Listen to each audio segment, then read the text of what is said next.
Most self-taught guitar players don't sound sloppy because they lack any kind of special talent. They sound sloppy and uncontrolled because they unknowingly build terrible habits into their playing over years and years of practicing the wrong way. And the worst part is this: most of these bad habits are basically invisible when you're practicing and playing at home. So today I will show you 5 of the biggest bad habits that quietly kill your progress on the instrument. And I will also give you one extremely powerful exercise to correct each of those. And spoiler warning, make sure to stay until the end for this one, because the last mistake is the reason most guitarists never sound synchronized and clean, so they get a lot of string noise, no matter how much they actually practice. Let's jump right into it.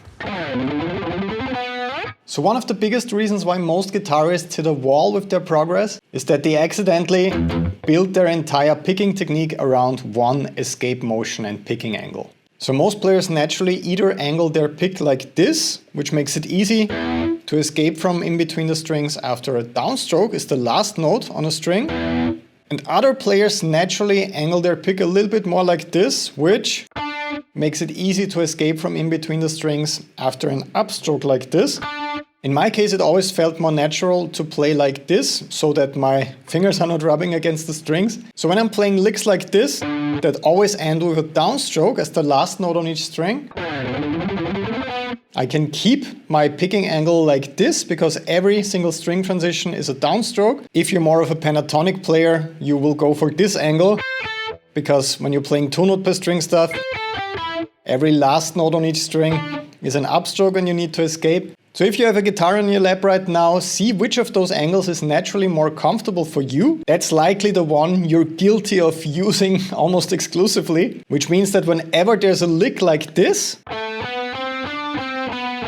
you won't be able to speed it up no matter how hard you're working on it, because I have to change strings after downstroke, and then there's one upstroke and I have to go back, so I have to use both of these picking angles. And that's where it falls apart for most players. So if you're leaning towards either of those angles naturally and you want to open up your wrist to be able to handle both at high speeds like this, a simple exercise is just picking 2 notes, one on the A string and one on the G string, for example. In that case, it's the same note because it's an octave interval. 7th fret on the A string, 9th fret on the G string, and I'm playing. So with the first couple of notes, I just have that one downstroke on the G string, up, down on the A string, and then I repeat that pattern, because for the second one I will have to perform an upstroke on the G string and escape after that. So since this is an uneven amount of notes, my picking direction turns around. Down, up, down, up, down, up, down, up, down, up, down, up, down, up, down, up, down, up, and so on. So with a very simple exercise like this, I'm training both of these movements, and it will become easier in a practical context to navigate tricky string transitions. Here's how that exercise could look like in your daily practice routine.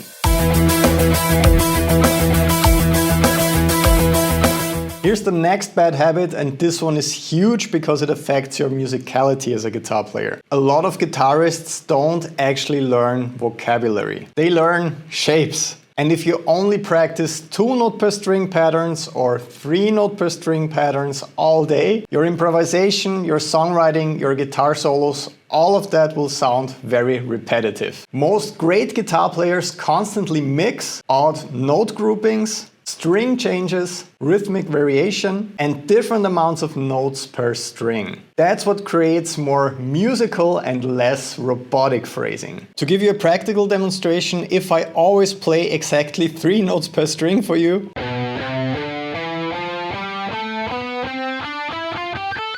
it sounds a bit repetitive, right? It sounds like I'm practicing a scale. Same goes for always just playing 2 notes on every string. That doesn't sound like a solo, it sounds like a scale exercise. So instead of doing this all day, I make a conscious effort in my practice routine. And it comes to playing exercises where I have to play 1 note per string, followed by 2 notes, then 3 notes, 2 notes again, just 1 note, 2 notes, and then one note per string. So I really try to mix it up. This is amazing for your improvisation because you won't sound stiff and robotic anymore. You will actually build a musical vocabulary. It's great for your fretboard freedom because you don't just stick to one scale shape that you play up and down in one position. It will also tidy up your transitions. So it will sound much cleaner. So since you work with different picking angles and a different amount of notes per string, it will really clean up the transitions and you will get rid of that unwanted string noise. And it of course results in more interesting phrasing for your solos. People will actually want to listen to you and you sound like an advanced player. Here's an example exercise of how this looks like in my practice routine.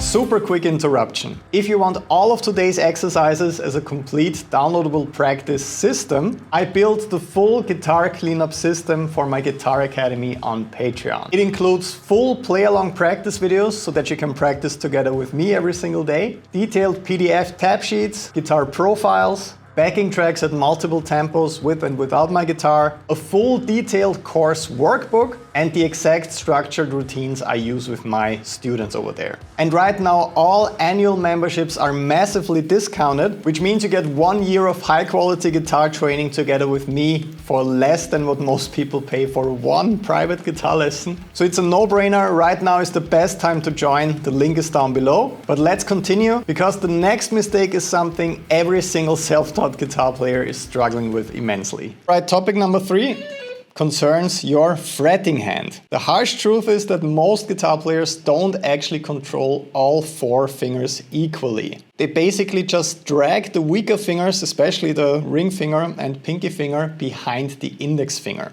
If you have a guitar in your lap, you can try this instantly. What does it feel like when you just push down with your index finger? It's probably gonna feel pretty good. It's your strongest finger. But what does it feel like when you only push down with your pinky finger without the support of any of the other fingers? That's gonna feel a little bit weird compared to pushing down with your strongest finger. And the goal is evening that out, so making every finger feel the same so that you don't always have to rely on anchoring your index finger in place. If you don't work on this, it's gonna become a massive limitation for your speed because your weaker fingers will be essentially slower than your stronger fingers. It's bad for your control. Of course, it's also bad for your synchronization, so syncing up every picking stroke with the right note of the right finger. It's bad for your endurance. You will run into some fatigue, especially when you're working on longer legato lines. And of course, your clean articulation will also suffer. It will always sound a little bit messy if one of the fingers is dragging behind. So here's a really simple exercise that you can try. For finger independence exercises, I want to make sure that I'm using every single finger. I want to build it around a phrase that uses both hammer-ons and pull-offs. So I could start like this. So I used all of my fingers except for my middle finger, and I used hammer-ons and pull-offs. So for the second half, I switch out my ring finger with the middle finger. Now I'm training all of my fingers with one phrase. I focus on not anchoring my index finger throughout the whole phrase. And of course I will move that through all the strings because it feels slightly different, performing hammer-ons and pull-offs on the low E string compared to the high E string. So when you do this, you of course want to focus on minimal movement with your fingers. Avoid any kind of excessive movement like that with your pinky. Your hand is very relaxed. You don't grip the neck super tight. You really relax your hand and your fingers. You apply equal pressure with every single finger. And you will not anchor with your index finger. So you slightly lift it and relieve pressure after the note that you need to play with your index finger. Here's how that can look like in your daily practice routine.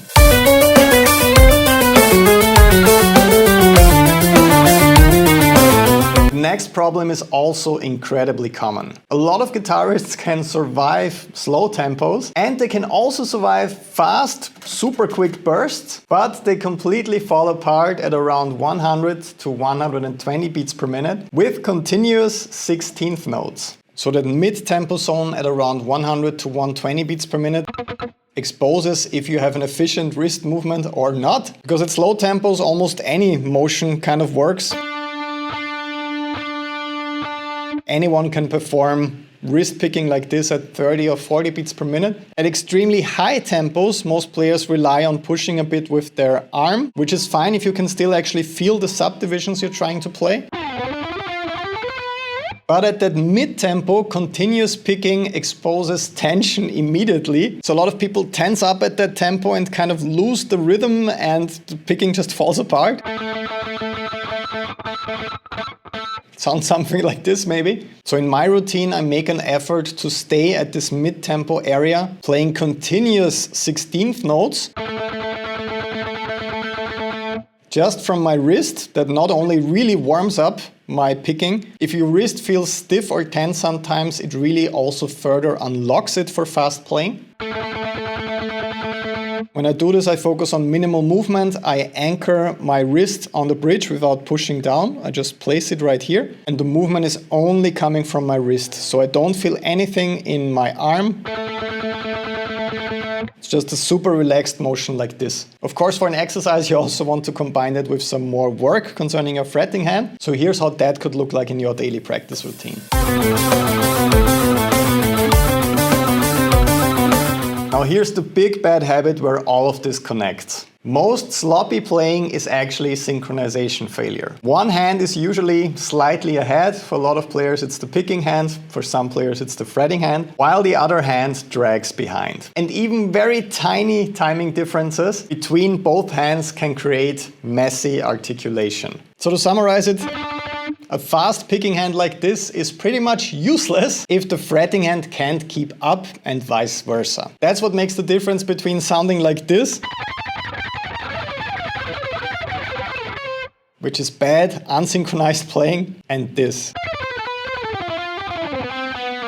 Clean, synchronized, fast bursts, every picking stroke is perfectly aligned with the notes of the fretting hand. A great way of practicing this is taking one phrase in 16th notes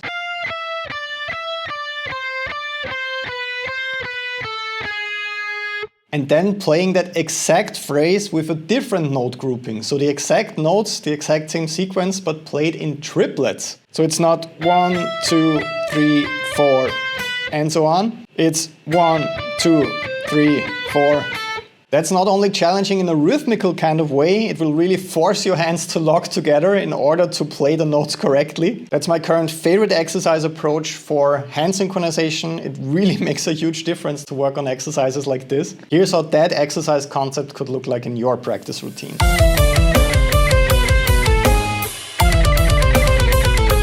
My friend, if you want the full guitar cleanup system with all downloadable exercises, tabs, guitar profiles, play-along videos and the course workbook, as well as access to over 20 full guitar courses, officially join me as my student on Patreon today. All annual memberships are heavily discounted at the moment, so there's never been a better time to join than right now. Thousands of guitarists are already using these practice systems every single day in their routines. The link is at the top of the description and pinned in the first comment down below. Thank you so much for watching. I'm personally waiting for you on Patreon. I'll see you over there.